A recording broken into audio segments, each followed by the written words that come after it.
আসসালামু আলাইকুম। সংবাদে আপনাদের সবাইকে স্বাগত জানাচ্ছি। আমি ফিরোজ তোহা। শুরুতেই আরবে কেবলস সংবাদ শিরোনাম। বাংলাদেশের সর্বশেষ গুরুত্বপূর্ণ আপডেট সংবাদে আপনাকে স্বাগত। শুরুতে সংবাদ শিরোনাম, পরে বিস্তারিত। প্রথমে জানাবো ইসলামী আন্দোলন বাংলাদেশের 3 দিনের নতুন কর্মসূচি ঘোষণা। পেয়ার পদ্ধতিতে নির্বাচন সহ 5 দফা দাবিতে 3 দিনের নতুন কর্মসূচি ঘোষণা করেছে ইসলামী আন্দোলন বাংলাদেশ, জামাত ইসলাম, হেফাজতে ইসলাম সহ বিভিন্ন ইসলামিক দলগুলো। কর্মসূচির আওতায় আগামী 18 সেপ্টেম্বর ঢাকায়, 19 সেপ্টেম্বর বিভাগীয় শহরে এবং 26 সেপ্টেম্বর জেলা উপজেলা পর্যায়ে বিক্ষোভ মিছিল অনুষ্ঠিত হবে। এরপর জানাবো, কোনো জোট বা যুগপৎ আন্দোলনে যাবে না এনসিপি, বলেন জাবেদ রাশিন। জাতীয় নাগরিক পার্টি এনসিপি কোনো জোট কিংবা যুগপৎ আন্দোলনে যাবে না বলে জানিয়েছেন দলটির যুগ্ম আহ্বায়ক জাবেদ রাশিন। আজ গণতন্ত্র দিবস উপলক্ষে জাতীয় যুব শক্তি আয়োজিত সেমিনারে বক্তব্যকালে এই তথ্য জানান তিনি। এদিকে বাগেরহাটে হরতাল প্রত্যাহার করে ইসি কার্যালয়ের সামনে অবস্থান।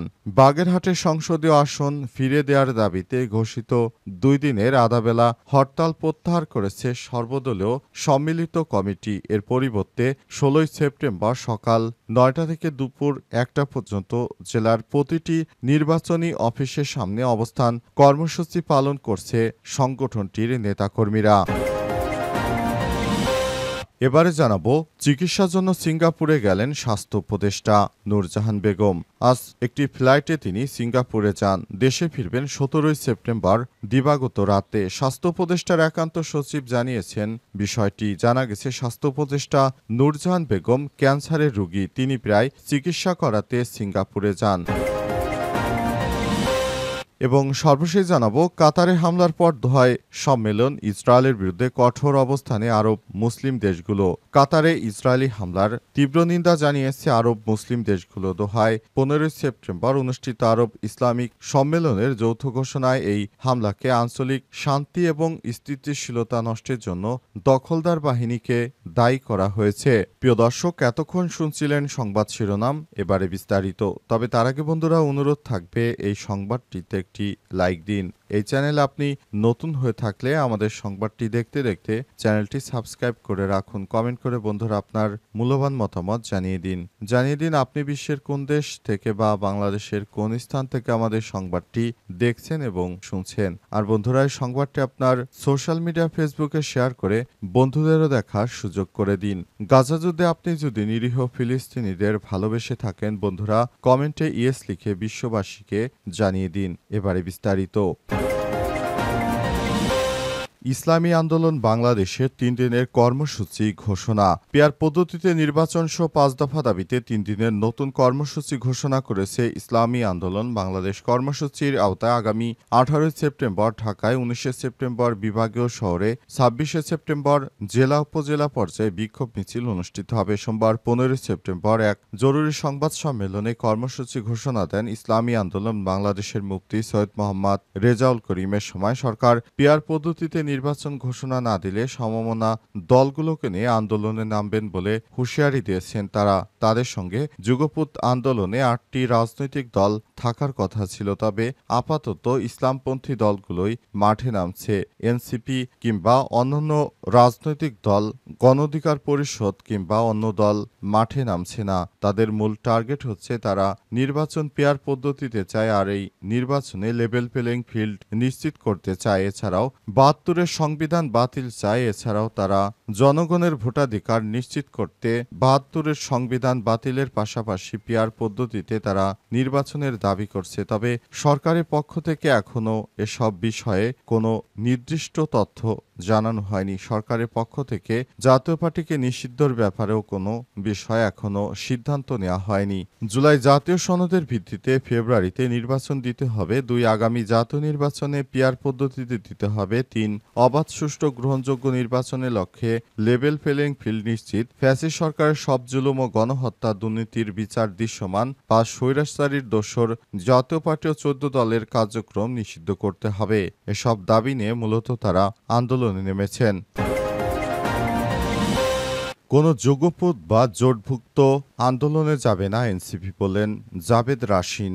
জাতীয় নাগরিক পার্টি এনসিপি কোনো জোটভুক্ত বা যুগপৎ আন্দোলনে যাবে না বলে জানিয়েছে দলটির যুগ্ম আহ্বায়ক আবেদ রাশিন। সোমবার 15 সেপ্টেম্বর গণতান্ত্রিক দিবস উপলক্ষে জাতীয় যুব শক্তি আয়োজিত সেমিনারে বক্তব্যকালে এই কথা বলেন তিনি। এনসিপি নেতা বলেন, কোনো জোটে যাচ্ছি না আমরা, আপাতত বাংলাদেশপন্থী রাজনীতিকে এগিয়ে নিয়ে যেতে এনসিপির অগ্রণী ভূমিকা পালন করবে। এ সময় সংবিধান নিয়ে বড় দুই দলের দ্বন্দ্বে দেশে সামরিক শাসন আসার সংখ্যা রয়েছে উল্লেখ করে অবিলম্বে গণপরিষদ নির্বাচনের মাধ্যমে নতুন সংবিধানের দাবি জানিয়েছে এই এনসিপির নেতারা। তারা জানিয়েছেন, দেশে গণপরিষদ নির্বাচনের মাধ্যমে আসলে ঠিক করা যায় দেশে কোন দিকে যাবে, অর্থাৎ এদেশে সংবিধান কি 72 সালের সংবিধান থাকবে নাকি 24-এর গণ অভ্যুত্থান এর নিয়ম মেনে সংবিধান পরিবর্তন হবে, সে বিষয়টি অন্তর্বর্তীকালীন সরকারকে ঠিক করতে হবে। বিভিন্ন দল বিভিন্ন কথা বলবে। আমরা বলেছি, আসুন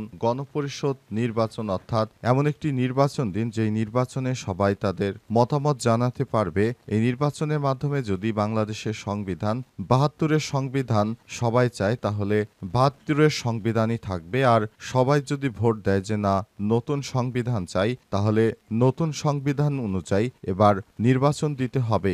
সে অনুযায়ী মাঠে নামবে এনসিপির নেতৃত্ববৃন্দরা। তবে তার আগে তারা কোনো ধরনের ফাঁদে পা দেবে না। সরকার বিভিন্ন সময় বিভিন্ন প্রতিশ্রুতি দিলেও বাস্তবায়ন তারা করছে না। এটি অত্যন্ত দুঃখজনক একটি ব্যাপার হয়ে দাঁড়িয়েছে বলে মন্তব্য করেছেন এনসিপির এই নেতারা। বাগেরহাটে হরতাল প্রত্যাহার করে ইসি কার্যালয়ের সামনে অবস্থান। বাগেরহাটের সংসদীয় আসন ফিরে দেওয়ার দাবিতে ঘোষিত 2 দিনের আধাবেলা হরতাল প্রত্যাহার করেছে সর্বদলীয় সম্মিলিত কমিটির পরিবর্তে মঙ্গলবার 16 সেপ্টেম্বর সকাল 9টা থেকে দুপুর 1টা পর্যন্ত জেলার প্রতিটি নির্বাচন অফিসের সামনে অবস্থান কর্মসূচি পালন করছে সংগঠনটি নেতাকর্মীরা। ইতিমধ্যেই কমিটির নেতাকর্মীরা জেলা নির্বাচন অফিসের সামনে অবস্থান নিয়েছে এবং আসন ফেরত পেতে তারা নানা ধরনের আন্দোলন কর্মসূচি শুরু করেছে। তাদের একটি আসন, তাদের সংসদীয় আসন আবার নতুন করে ফেরত দিতে হবে। তাদের আসনটি কেটে নিয়ে গাজীপুরে স্থানান্তর করেছে নির্বাচন কমিশন। এরপর গাজীপুরে মিছিল ও মিষ্টি বিতরণ হলেও বাগেরহাটে দেখা দিয়েছে মানুষের মধ্যে অসন্তোষ। তারা প্রতিনিয়ত রাস্তাঘাট ব্লক করে তারা তাদের দাবি দেওয়া প্রতিদিনই জানাচ্ছে। এ অনুযায়ী তারা বেশ কয়েকদিন হরতালও পালন করেছে। তবে সনাতন ধর্মাবলম্বীদের পূজা উদযাপন উপলক্ষে আপাতত তারা এই বিষয়টিকে সেভাবে কঠোর কর্মসূচি দিচ্ছে না। আপাতত তারা নির্বাচন কমিশন কর্মকর্তাদের ভবনগুলোর সামনে অবস্থান কর্মসূচি পালন করবে বলে জানিয়েছে তারা এবং এ অনুযায়ী তারা কাজ করছে। অন্তর্বর্তীকালীন সরকারের প্রধান উপদেষ্টা ক্ষমতায় আসার পর নির্বাচন কমিশন প্রতিটি আসন সমন্বয় করার চেষ্টা করছে এবং এরই ধারাবাহিকতায় বাগেরহাট থেকে একটি সংসদীয় আসন কমানোর সিদ্ধান্ত নেয় নির্বাচন কমিশন এবং এরপরই এই সমস্যার সৃষ্টি হয়েছে। চিকিৎসার জন্য সিঙ্গাপুরে গেলেন স্বাস্থ্য উপদেষ্টা।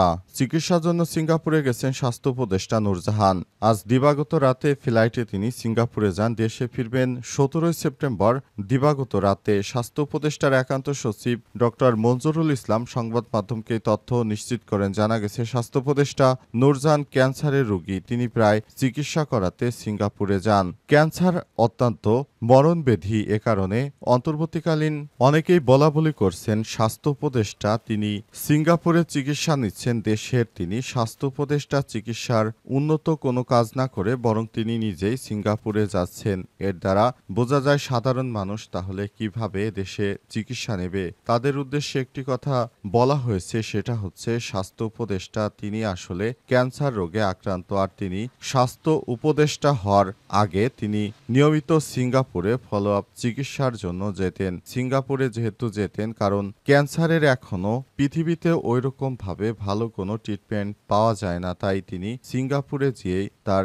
চিকিৎসা নিতেন, এমনটাই জানানো হয়েছে। এ কারণে সবার প্রতি আহ্বান জানানো হয়েছে বিষয়টি গুরুত্বের সঙ্গে বিবেচনা করে আপনারা কেউ এই ধরনের বিষয় নিয়ে সমালোচনা না করুন। কারণ ক্যান্সার অত্যন্ত মরণব্যাধি এবং এই ব্যাধির কারণে আরও মূলত এসব সমস্যা সৃষ্টি হতে পারে।